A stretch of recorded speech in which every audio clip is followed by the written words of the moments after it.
What if Anakin Skywalker was trained to be a Sith Acolyte? Hope you guys enjoy this one. Always enjoy tying these stories to what's going on with Star Wars in current day, so hope you enjoy, and let's get right into it. Our story begins shortly after the death of Qui-Gon Jinn, as now Obi-Wan Kenobi and Grandmaster Yoda are discussing the fate of the young Anakin Skywalker. Obi-Wan was telling Yoda that he promised Qui-Gon he would train Anakin, but Yoda was shaking his head, saying the Council has come to a final decision. They've decided the Force is guiding them away from Skywalker. He is dangerous, and one Jedi Master has already died since the discovery of Skywalker. Obi-Wan winced at this, asking then what the Jedi will do with him. Yoda said they're going to send him back to Tatooine, but they've put together more than enough credits to free Anakin's mother and give the two of them a nice life together off of that sandy planet. Obi-Wan would decide that if he was not allowed to train the boy, then this was the next best option.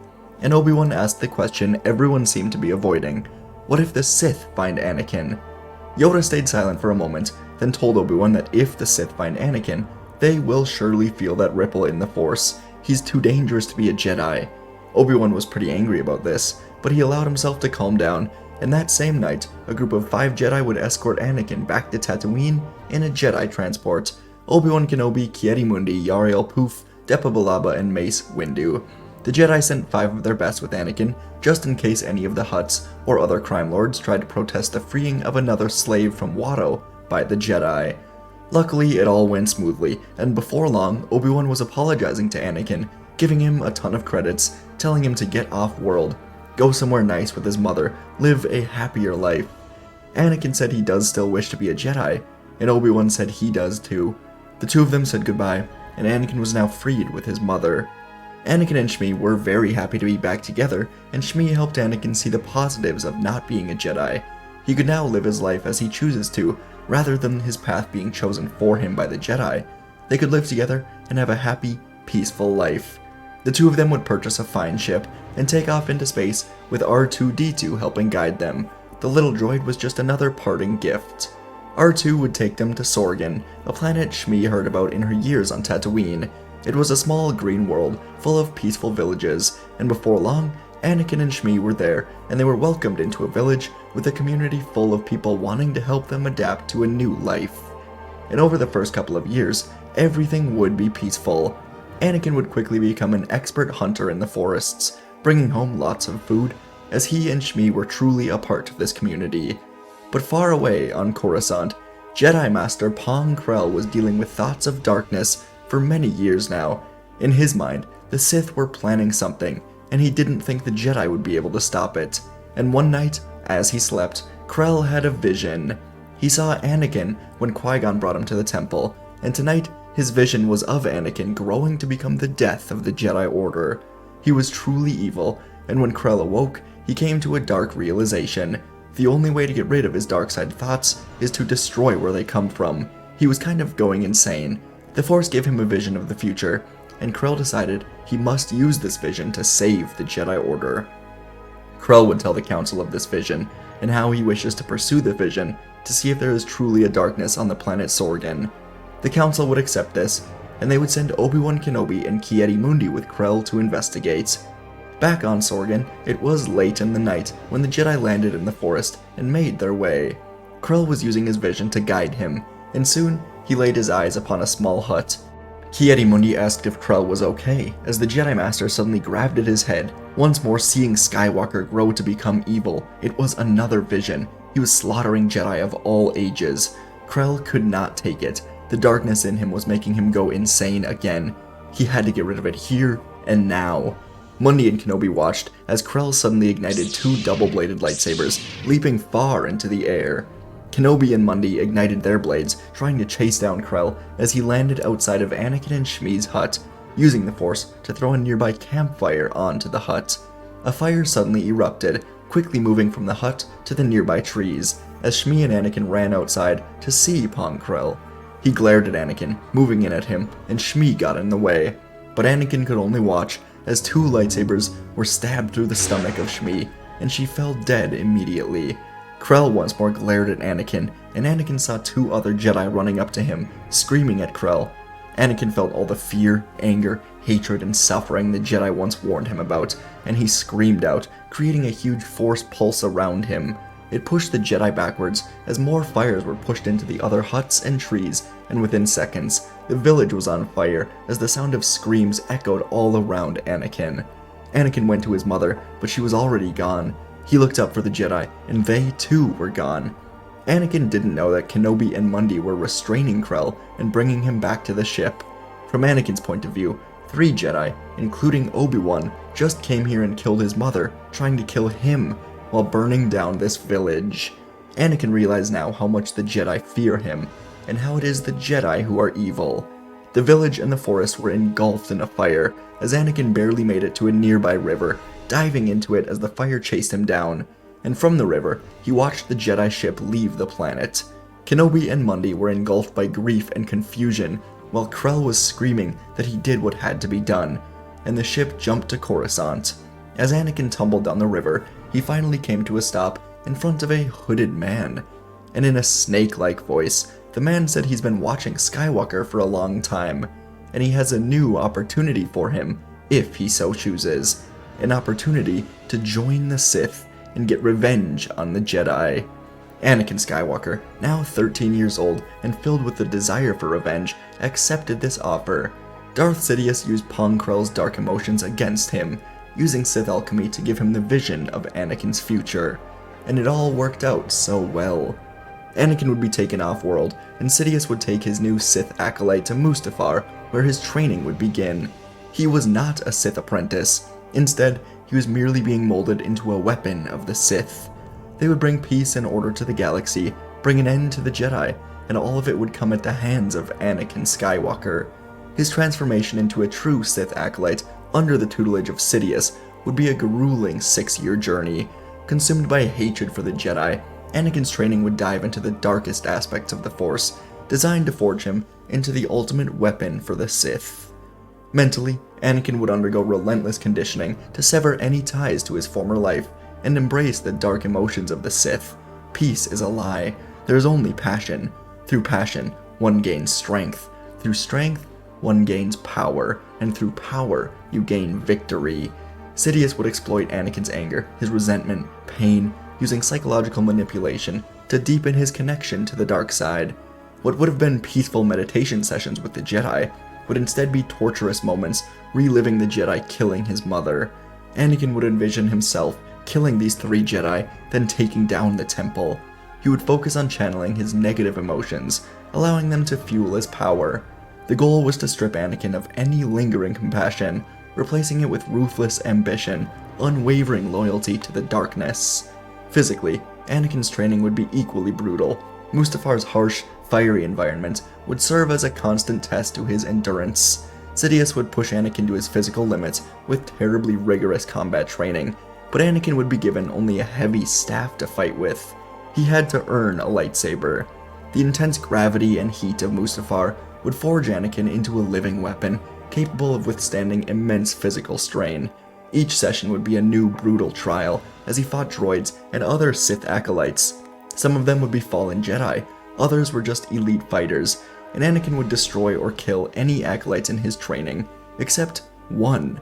Asajj Ventress and him always matched up evenly, and even forged a connection through the dark side path together. The training would also involve mastering dark side abilities, such as Force Lightning, Choke, and brutal forms of telekinesis to break someone's mind.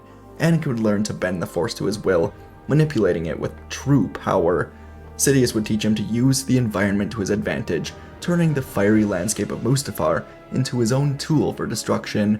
And over the years, Anakin's connection to the darkness would deepen, his power would grow exponentially, transforming him into a true Sith warrior. By the end of this 6-year training, Anakin would emerge as a Sith acolyte fully immersed in the dark side. His mind and body were honed to perfection under the ruthless guidance of Sidious. His hatred for the Jedi would be a burning force inside of him, driving him to seek their destruction and secure his place as a powerful Sith Lord, all in due time. And when Sidious felt he was ready, the 19-year-old Skywalker was sent to kill the first Jedi involved in his mother's murder, Obi-Wan Kenobi, who was now on Mandalore after leaving the Order. Anakin was to kill him take his lightsaber as his own. On Mandalore, Obi-Wan Kenobi was home alone, putting together a meal as he waited for his wife, Duchess Satine, to return home. They were in a royal house, and around a week after the incident with Pong Krell on Sorgan, Obi-Wan left the Order. He couldn't live with being a Jedi after what happened, so he came to Mandalore and was living his true, happiest life with Satine. They were planning on having a kid sometime soon. Obi-Wan still had his lightsaber, and he still used the Force, but not nearly as much, as Mandalore was a peaceful place. But today, there would not be peace. As Obi-Wan was boiling a pot of water, he heard the door open and close. He went to investigate, feeling something strange in the Force, and he gripped his lightsaber. He saw no one, but then he sensed it, ducking just in time as a vibroblade spun over his head. Obi-Wan turned to see someone, their face covered by a hood, holding another blade, and without a word, Anakin ran at Obi-Wan, lunging at him with speed, his eyes burning with fury. Obi-Wan calmly met his attacks as his blue lightsaber was ignited. He swung at Anakin, but Anakin's agility was truly unmatched as he flipped around the open room, looking for an opening. Using the Force, Anakin hurled artifacts from around the room at Obi-Wan, creating as many distractions as he could. A brutal kick would send Obi-Wan crashing into a pillar, momentarily stunning him. And Anakin seized the opportunity, delivering a series of true blows with his hands, disarming Obi-Wan, driving him back to the floor. Obi-Wan was able to hit Anakin with a Force push, and he managed to retrieve his lightsaber, pulling it back to him. But Anakin threw his blade once more, and he cut through Obi-Wan's wrist. Obi-Wan yelled out, grabbing at his now missing hand, and Anakin kicked him back to the ground. Anakin pulled his mask down. Obi-Wan immediately recognized him. Anakin pulled Kenobi's saber to his own hands, igniting it, and Kenobi only closed his eyes as Anakin cut through him. As Anakin left the royal home, he heard the door open, and Satine yelled out in horror. Part of Anakin felt bad, but most of him felt so powerful with the first bit of revenge. He would return to his master on Mustafar with Kenobi's saber, now bled to be red. It would serve as Anakin's blade. Sidious would give Anakin a new mission very soon. Tensions were high between the Republic and Separatists, and the Jedi just need one last push to begin fighting this war for the Republic. Ki-Adi-Mundi, one of the other Jedi that was present for the death of Shmi, was meeting with Separatist leaders to discuss peaceful negotiations. Anakin was assigned to go find Mundi on Raxus, kill him, and the Clone Wars will finally begin. On Raxus, Mundi was meeting with Mina Bonteri, along with Newt Gunray of the Trade Federation. They were discussing peaceful alternatives to war in a small room in the Parliament building. As discussions were well underway, the lights were cut in the building, and the blinds on the windows were shut with the Force. Mundi stood up, telling the others to get out of here as he looked around, igniting his lightsaber. And from one corner, a red saber slowly ignited. Mundi asked what he was, and Anakin simply said he was a Jedi hunter.